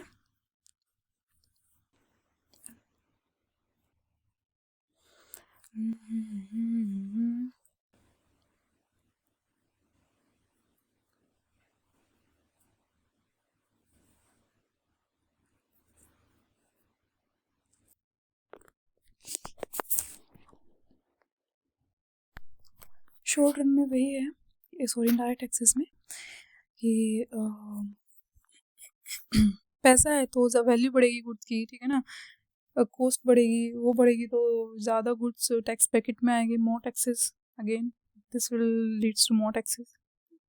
तो इनडायरेक्ट टैक्सेस पे इफेक्ट रहेगा। डायरेक्ट टैक्सेस पे वही है कि ग्रॉस इनकम इंक्रीज, मतलब इन्फ्लेशन है तभी तो पैसा है, इन्फ्लेशन आएगा, ठीक है ना, अगेन इंक्रीज टैक्सेस। इन्फ्लेशन का देखिए अगर हम बात करें nominal value of gross tax revenue, nominal से आप समझिए करंट की बात हो रही है, ठीक है ना, और रियल कहीं ना कहीं वो डिकेट का बोल लिया, फिर कहीं ना कहीं, ठीक है ना, बेस ईयर बोल लीजिए उसको, इस चीज़ में ले लीजिए रियल को। नॉमिनल इन्फ्लेशन का इफेक्ट नॉमिनल वैल्यू पे होता है, ठीक है ना, ये कहीं ना कहीं nominal value of good gross tax revenue बढ़ा देती है, ठीक है ना। और इन्फ्लेशन डेप्रिशिएट्स करेंसी, हमको याद रखना है जब इन्फ्लेशन है तो हमारे करेंसी का वैल्यू कम हो रहा है, डेप्रिशिएट हो रहा है, क्योंकि वैल्यू नहीं है ना पैसे की, ज़्यादा पैसा लोगों के पास, ज़्यादा सामान खरीद, ज़्यादा डिमांड हो रही है, ठीक है ना। सो इन्फ्लेशन में हमारा, सॉरी डेप्रिशिएशन में, inflation increases depreciate, sorry inflation increases currency depreciates, ठीक है ना, जैसे इन्फ्लेशन बढ़ता है तो हमारी करेंसी डेप्रिशिएट करती है, ठीक है ना। ऐसे ही हमारा जो एक्सपोर्ट है वो इंक्रीज होता है, ठीक है ना, कि हमारी करेंसी डेप्रिशिएट हुई है तो एक्सपोर्ट उन फॉर द क्या बोलते हैं,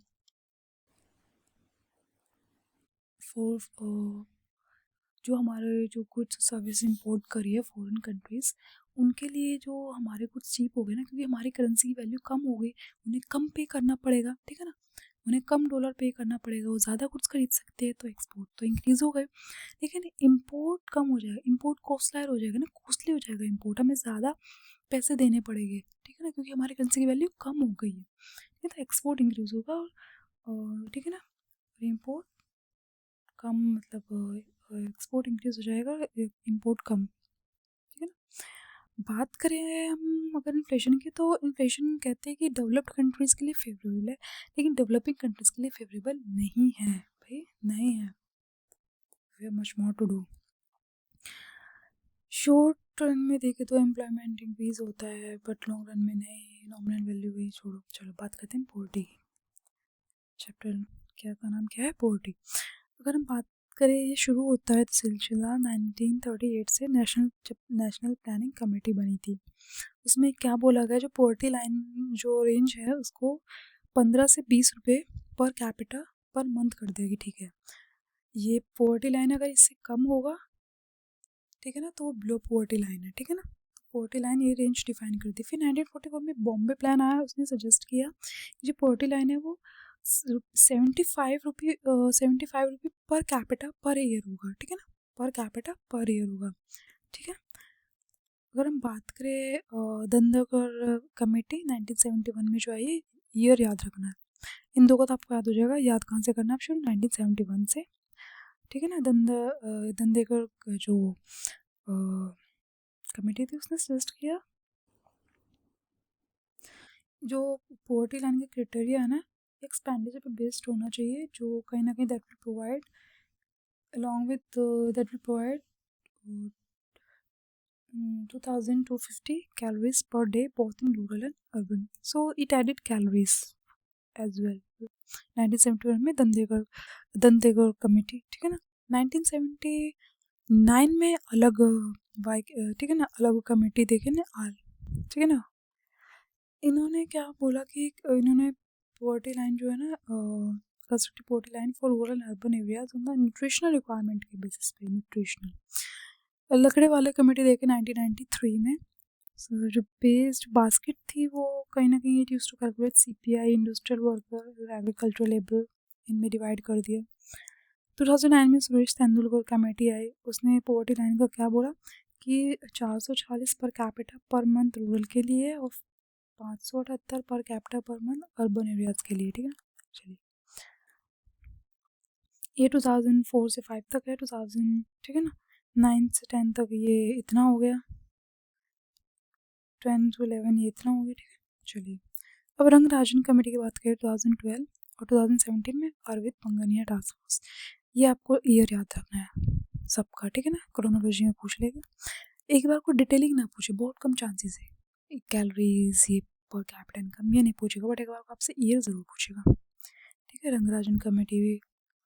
देन अरविंद, अब बात करते हैं हम एब्सोल्यूट पॉवर्टी की, सॉरी अब हम करते हैं टाइप्स ऑफ पॉवर्टी। तो ये डिफरेंट डिफरेंट टाइप्स है एब्सोल्यूट, रिलेटिव, सिचुएशनल। तो एब्सोल्यूट पॉवर्टी क्या होता है ना कि जहाँ पे लोग अपनी बेसिक नीड पे फुलफिल नहीं कर पा रहे, रोटी कपड़ा मकान भी, इसको बोलते हैं एब्सोल्यूट पॉवर्टी। ठीक है ना, वे people are not able to fulfil their basic needs such as food, water and shelter. Relative poverty देखिए तो मतलब इनकम तो है बट कहीं ना कहीं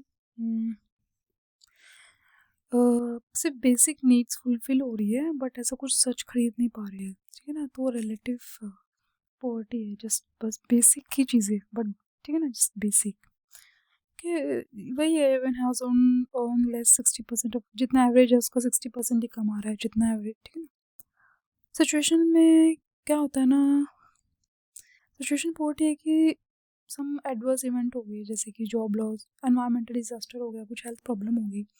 ठीक है ना, तो इस सिचुएशन में, इस सिचुएशन की पॉवर्टी को क्या बोलते हैं, सिचुएशनल पॉवर्टी।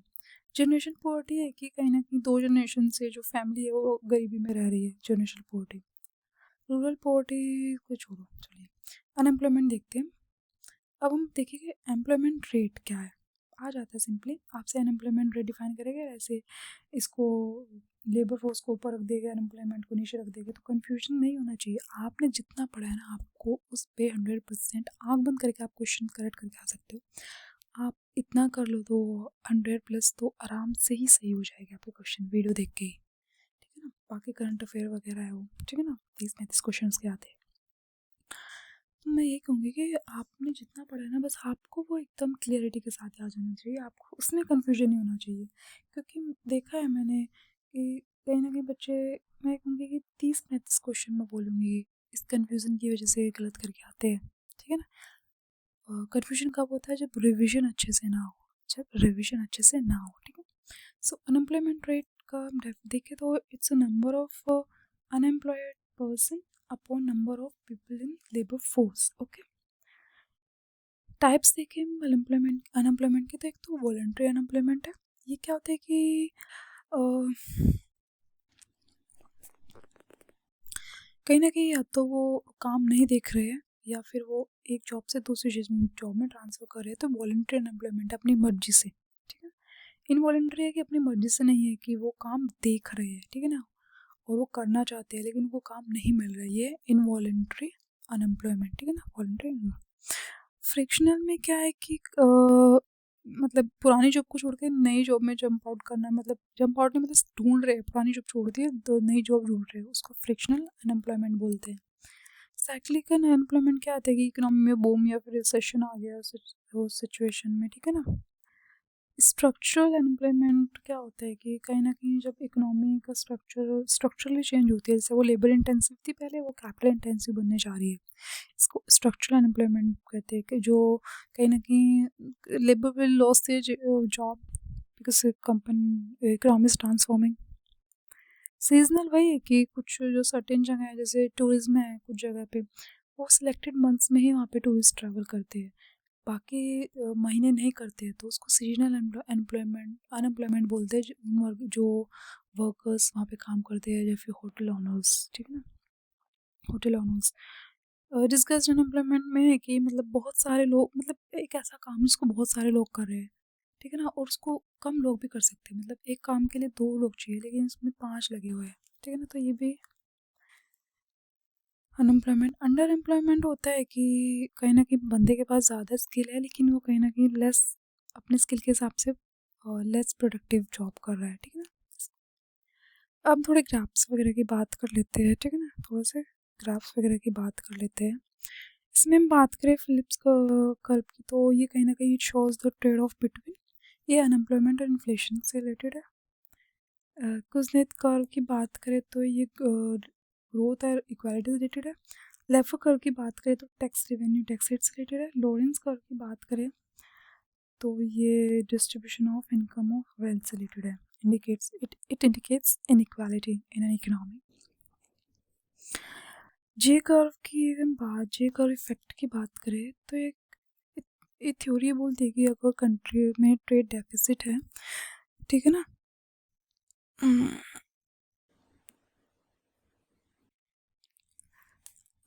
सॉरी डेफिसिट नहीं, अगर करेंसी डेप्रिशिएट हो रही है तो कहीं ना कहीं ये ट्रेड डेफिसिट को और की सिचुएशन और बदतर कर देगी, ठीक है ना। अगर करेंसी डेप्रिशिएट कर रही है तो ट्रेड डेफिसिट सिचुएशन और बदतर कर दी। ट्रेड डेफिसिट क्या हो रहा है कि मतलब इम्पोर्ट हम ज़्यादा करें, एक्सपोर्ट कम करें, तो ये ट्रेड डेफिसिट सिचुएशन है, तो डेप्रिशिएशन वो और वर्सन कर, ठीक है ना। वो एक टाइम पे, लेकिन एक टाइम बाद, ठीक है ना, वो क्या कहते हैं, रिकवर होने लगती है, ठीक है ना, कि जो इम्पोर्ट है वो हमें महंगे पड़ रहे हैं, ठीक है ना,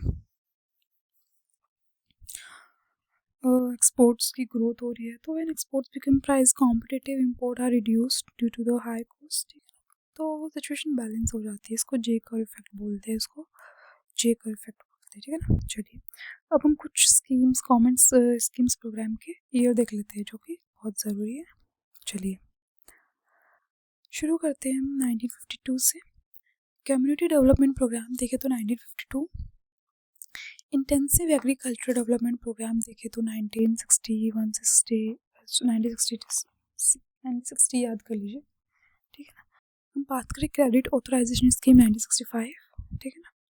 green revolution 1967, rural electrification corporation 1969, drought prone area programme 1973, ठीक है ना। ICDS, ठीक है ना, चाइल्ड डेवलपमेंट स्कीम, ठीक है ना, integrated child development scheme 1975, comprehensive crop insurance scheme 1985, Jawahar Rozgar Yojana 1989, Nehru Rozgar Yojana 1989, child labour education scheme 1994, mid day meal scheme 1995, universal health insurance scheme 2003, national rural health mission 2005, PM Jan Dhan योजना 2014, मेक इन इंडिया 2014, स्वच्छ Bharat mission 2014, mission इंद्रधनुष 2014, Beti Bachao Beti Padhao 2015, PM मुद्रा योजना 2015, PM सुरक्षा बीमा योजना 2015, PM Jeevan Jyoti बीमा योजना 2015, अटल pension योजना 2015, PM Awas Yojana 2015, smart city mission 2015, digital India mission 2015, skill India mission 2015, Deen Dayal Upadhyay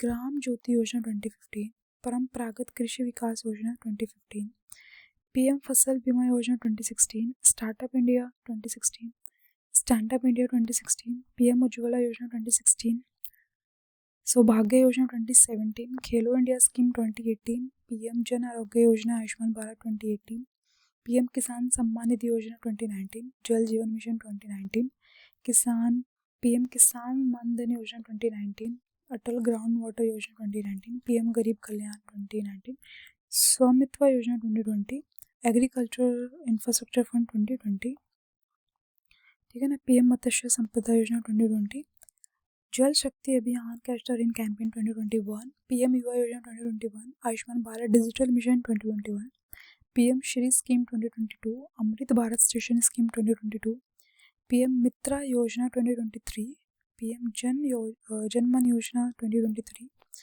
नमो ड्रोन दीदी 2023, PM internship scheme 2023, PM Vidya Lakshmi scheme 2024, PM internship 2024 है, नोट 3, ठीक है। National mission on natural farming 2024 and agri show 2024, ठीक। बस याद कर लीजिए स्कीम्स में, और जो आपने करंट अफेयर में पढ़ा होगा अलॉन्ग विद दैट। चलिए बात करते हैं इकोनॉमिक सर्वे। इकोनॉमिक सर्वे होता क्या है, मतलब जो इकोनॉमिक जो हो चुका है, जैसे कि अभी जो चल इस साल का, ठीक है ना, वो नेक्स्ट ईयर जो बनाया जाएगा इस साल को इंक्लूड करके, वो परफॉर्मेंस बताता है इकोनॉमिक सर्वे। बजट आगे के लिए प्रिपेयर किया जाता है, ठीक है ना, बजट एलोकेट करता है डिफरेंट मिनिस्ट्री को डिफेंस, ठीक है ना। इकोनॉमिक्स इस बार 13 चैप्टर में डिवाइड किया गया था, 13 चैप्टर।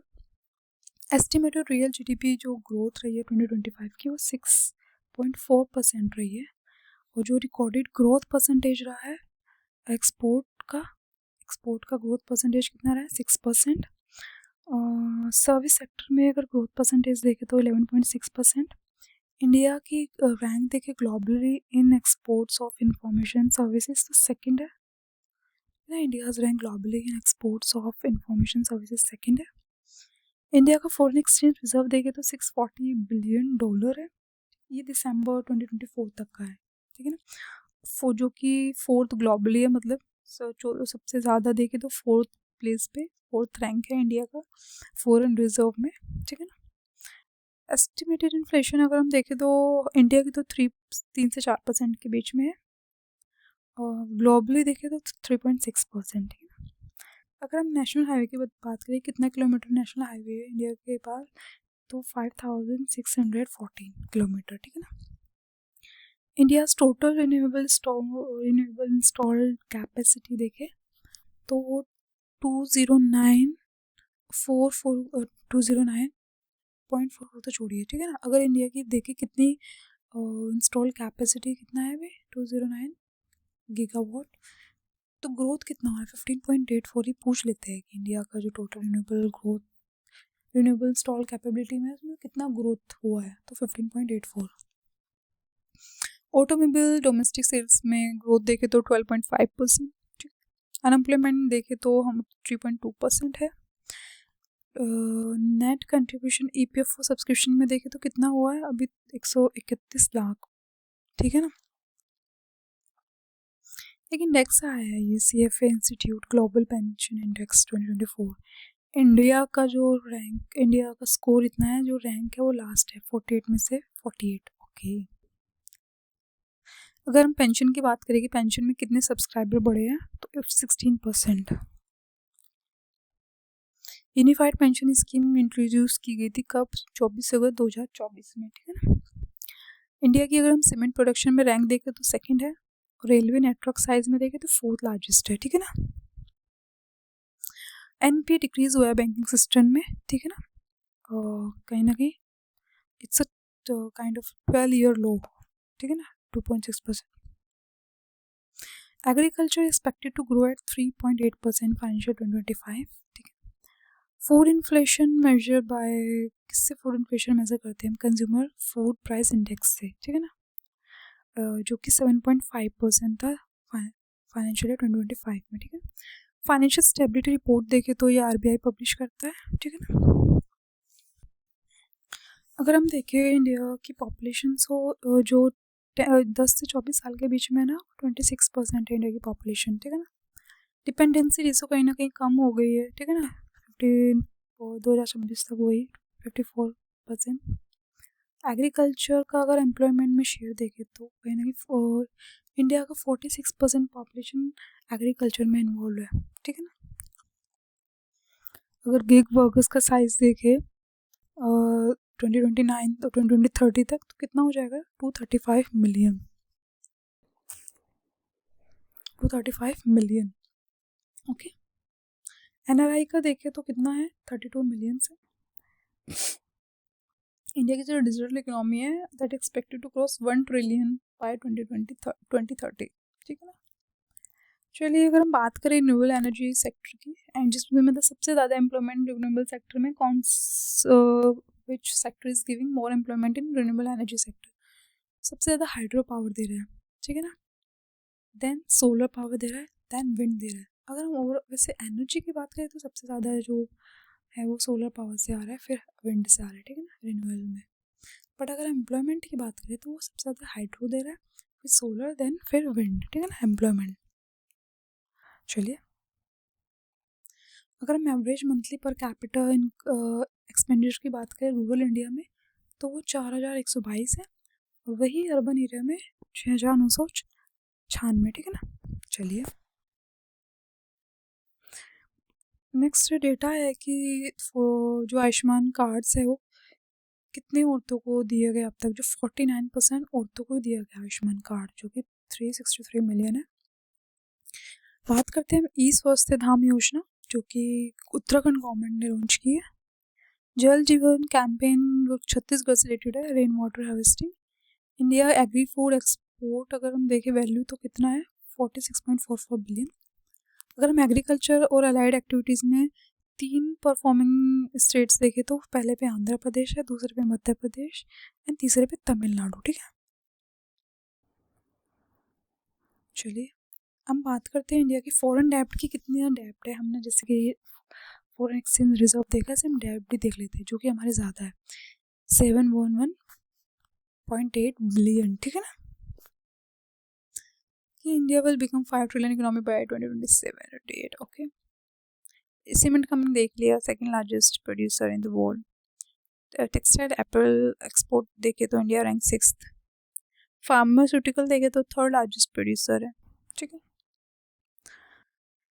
अब हम एमएसएमई की बात करें, MSME employees over 232 million individual, इतने लोगों को एम्प्लॉयमेंट देते हैं एमएसएमई। ठीक है, प्राइमरी ड्रॉप आउट्स की बात करें स्कूल में तो प्राइमरी लेवल पे कितना ड्रॉप आउट्स है, 1.9%। अपर प्राइमरी लेवल पे 5.2%, सेकेंडरी लेवल पे 40%। ठीक है, जैसे क्लासेस बढ़ती जा रही है ड्रॉप आउट्स बढ़ते जा रहे हैं। हमने नेशनल हाईवे देखे 5000 समथिंग किलोमीटर था। अब हम देखते हैं कि रोड्स ओवरऑल कितना है जो ग्राम पीएम ग्राम सड़क योजना के अंडर जो कंप्लीट की गई है, तो कितनी रोड्स, कितने किलोमीटर की रोड कंप्लीट हुई है, तो वो ये 7,70,983 किलोमीटर, ठीक है ना, 7,70,983 किलोमीटर। ठीक, अगर हम बात करें भू नीर पोर्टल की, तो it is launch by the central ground water authority. ठीक है ना, बात करें हम टोटल टेलीकॉम डेंसिटी कितना है इंडिया में, 84% है। नेशनल हाईवे बात करें तो 26, वैसे तो टोटल तो 111 है, लेकिन 26 ही ऑपरेशनल है करंटली। ठीक है, चलिए बात करते हैं बजट की। चलिए, यूनियन बजट 2025-26, जो कि ऐसे बजट वर्ड मेंशन नहीं है कॉन्स्टिट्यूशन में। एनुअल फाइनेंशियल स्टेटमेंट मेंशन है अंडर आर्टिकल 112। ठीक है, बट फिर भी इन जनरल हम देखें तो यूनियन बजट आर्टिकल 112 में कवर होता है और स्टेट बजट 202 में। ठीक है, आर्टिकल। हम बात करें रेलवे बजट की और जनरल बजट की। 1924 में वर्थ कमेटी के रिकमेंडेशन पे रेलवे बजट को जनरल बजट से सेपरेट कर दिया था। ठीक है ना, ठीक है ना, on the base of this committee, on the recommendation of this committee.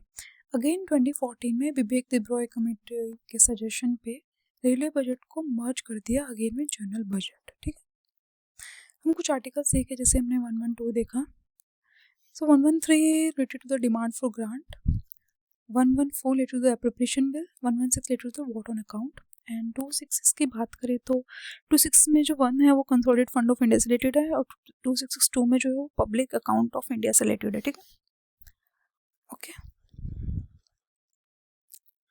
जो मैक्रो इकोनॉमिक फाइनेंशियल स्टेटमेंट जो भी प्रेजेंट करते हो कौन से इसके अंडर एक्ट के अंदर प्रेजेंट करते हैं, वो हम fiscal responsibility and budget management act के अंडर। ठीक है ना, रिवेन्यू रिसीप्ट देखा क्या है, वो ये tax revenue, non tax revenue. ठीक है ना, वो हमने पढ़ाई इकोनॉमिक स्टैटिक पोर्शन में।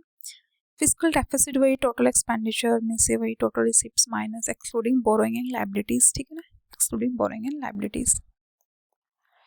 अगर हम बात करें इस बार की यूनियन बजट की क्या थीम रही है, वो सबका विकास है। क्या थीम रही है, सबका विकास। कैपिटल एक्सपेंडिचर के लिए कितना परसेंटेज ऑफ जीडीपी एलोकेट किया गया, 3.1%। ठीक है ना, टोटल रिसीप्ट देखे बोरिंग एक्सक्लूडिंग बोरिंग तो कितना रहा है, 34.96 लाख करोड़। ठीक है ना,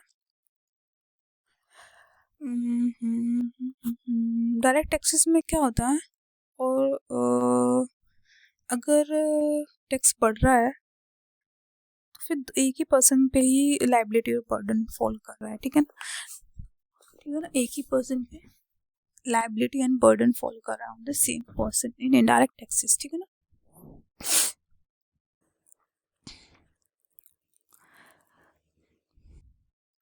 डायरेक्ट टैक्सेस पे कहने के ट्रांसफर हो जाए। ठीक है ना, कि वो कहीं ना कहीं कह सकते हैं कंज्यूमर भी फॉल कर जाता है, प्रोड्यूसर रेट्स हाई कर देते हैं, ठीक है ना, प्रोडक्ट के इस तरीके से दे शिफ्ट द बर्डन।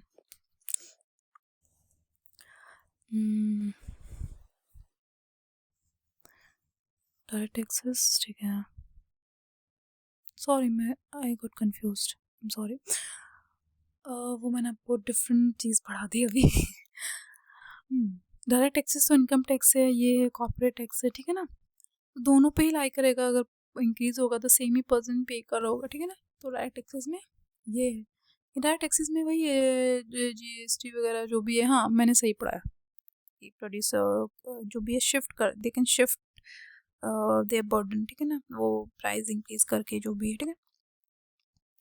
अगर हम बात करें फिजिकल डेफिसिट की, आपको वैल्यू याद रखनी है, पीसेस में सीधा सीधा पूछते हैं, ठीक है ना। फिजिकल डेफिसिट की estimated revise estimated physical deficit कितना रहा है, ठीक है ना, ये रहा 15,69,527 करोड़। अगर हम इन परसेंटेज ऑफ GDP की बात करें तो कितना रहा है फिजिकल डेफिसिट, 4.4% ऑफ GDP, ठीक है ना। और जो रिवाइज था कितना किया था, 4.8, तो रिवाइज से कम है, ठीक है ना। रिवाइज कितना कितना रिवाइज एस्टिमेट कितना था 4.8, एक्चुअल में कितना 4.4, ठीक है। अगर हम रेवेन्यू डेफिसिट की बात करें तो 1.5% है GDP का, effective revenue 1% of GDP, primary deficit 1.3%। तो सबसे ज़्यादा क्या है फिजिकल डेफिसिट, फिर क्या है रेवेन्यू, फिर प्राइमरी, फिर इफेक्टिव रेवेन्यू, ठीक है ना। चलिए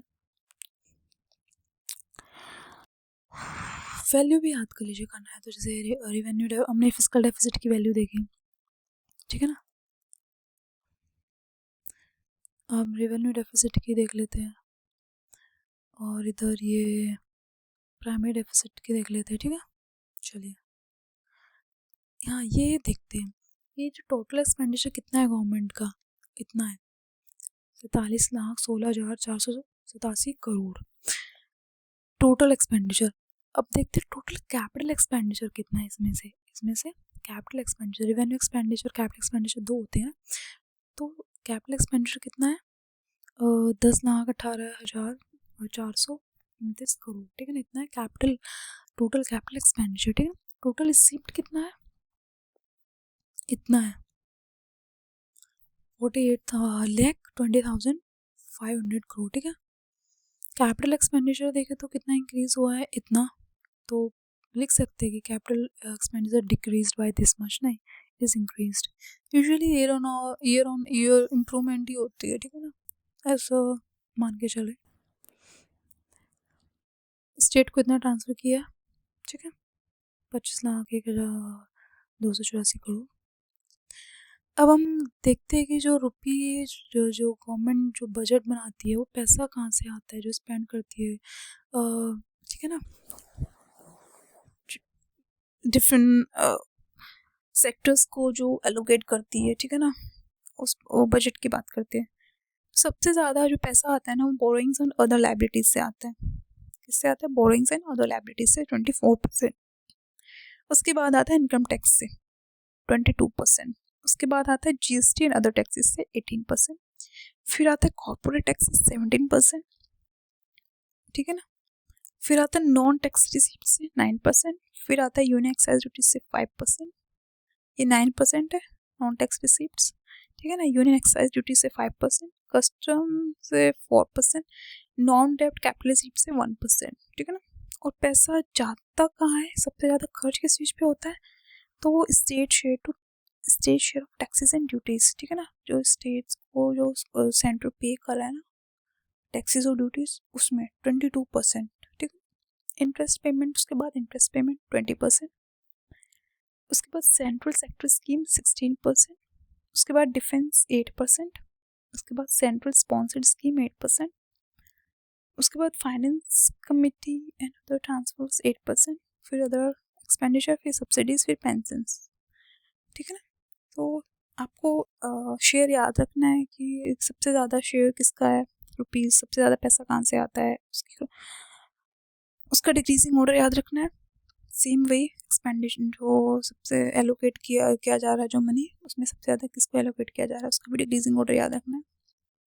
चलिए हम फाइनेंशियल एलोकेशन की बात करते हैं, जो सबसे ज़्यादा बजट में जो मनी एलोकेट की गई है कौन से मिनिस्ट्री को की गई है, ठीक है ना। तो डिफेंस को सबसे ज़्यादा एलोकेट की गई है, डिफेंस को, ठीक है ना। फिर रूरल डेवलपमेंट दूसरे पे, तीसरे पे होम अफेयर्स, चौथे पे एग्रीकल्चर, पांचवे पे एजुकेशन, छठे पे हेल्थ। अगर हम देखें डेवलपमेंट के 4 इंजन्स होते हैं, एक तो एग्रीकल्चर, एक एमएसएमई, एक इन्वेस्टमेंट, एक exports. They are the 4 engines of development, agriculture, MSME, investment and exports. चलिए,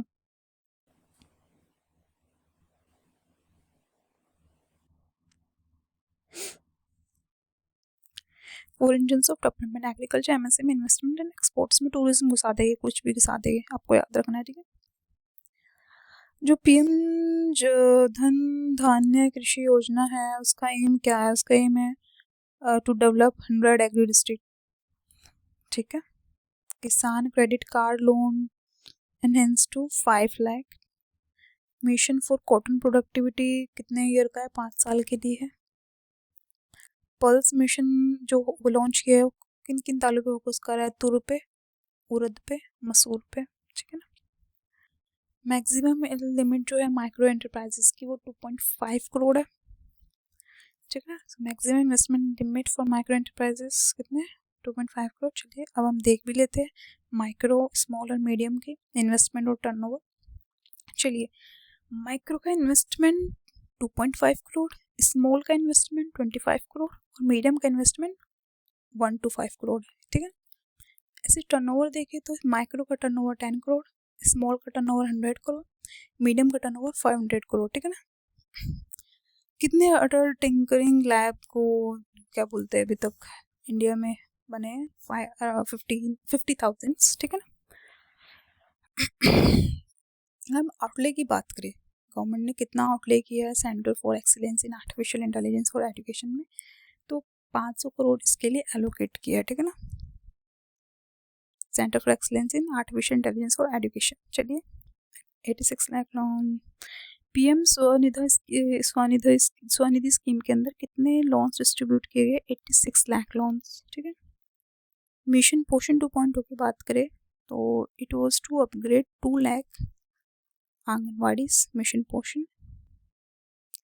बात करें ग्रामीण क्रेडिट स्कोर फ्रेमवर्क की, इट वाज तो ये it was to serve self help group members and people in rural areas, ठीक है। एफडीआई लिमिट की बात करें तो इंश्योरेंस सेक्टर के लिए पहले 74% थी, लेकिन उसको रेज करके अब 100% कर दी गई, ठीक है।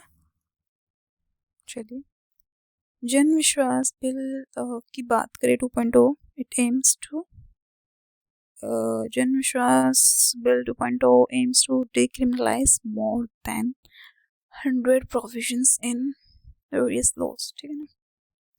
जन Vishwas bill aims to decriminalize more than 100 provisions in various laws, okay. जो न्यू ईयर प्लान जो स्टैब्लिश हुआ है वो आसाम में हुआ, कौन से रीजन में? नामप्रोम, ठीक है, नामप्रूप। नेशनल फूड टेक्नोलॉजी इंस्टीट्यूट कहाँ पे स्टैब्लिश हुआ है? बिहार में। यूएन बजट 2025 कितना बजट है? $37.64 मिलियन, ओके। जो उड़ान रीजनल कनेक्टिविटी स्कीम जो लॉन्च हुई है, उसका एम है to enhance air connectivity to 120 new destination across India, ठीक है। देखिए तुम 200 डे केयर कैंसर सेंटर, ठीक है ना। जल जीवन मिशन स्कीम एक्सटेंड, जल जीवन मिशन की बात करें तो वो जल जीवन मिशन स्कीम की बात करें तो वो 2028 तक एक्सटेंड कर दी गई है और फंड इतना एलोकेट किया है 67,000 करोड़। ज्ञान भारत मिशन की बात करें जो अभी लॉन्च हुआ है, इसका क्या पर्पज है? टू प्रिजर्वेशन और डॉक्यूमेंटेशन ऑफ 1 करोड़ मैन्यूस्क्रिप्ट। कितना? 1 करोड़ मैन्यूस्क्रिप्ट। टी पोषण मिशन में 600 करोड़ एलोकेट किया है। मनरेगा में 86,000 करोड़ एलोकेट किया है। Tax deduction for senior citizen has been increase from 50,000 to 1 lakh, ठीक है ना। सीनियर सिटीजन के लिए कितना टैक्स डिक्रीज किया deduction? Increase, sorry tax deduction for कितना इंक्रीज किया है, 50,000 से 1 लाख तक। एनुअल थ्रेशोल्ड और TDS पे देखे रेंटल इनकम पे, तो वो भी इंक्रीज किया गया है 2.4 लाख से 6 लाख। अगर हम बात करें लाइफ सेविंग ड्रग्स की, जो कि जिनको फुल्ली एग्जाम्ड किया गया कस्टम्स ड्यूटी से, कितनी है वो, 36। कितनी drugs, 36। National nuclear energy mission की बात करें, so it aims to target at least, it aims the target to produce at least 100 gigawatt of nuclear energy by 2047. National Nuclear Mission. Okay, we have done with the economic static portion. We've done with economic survey. We've done with union budget. Thank you for watching my session. Please like, share, and subscribe, and do comment.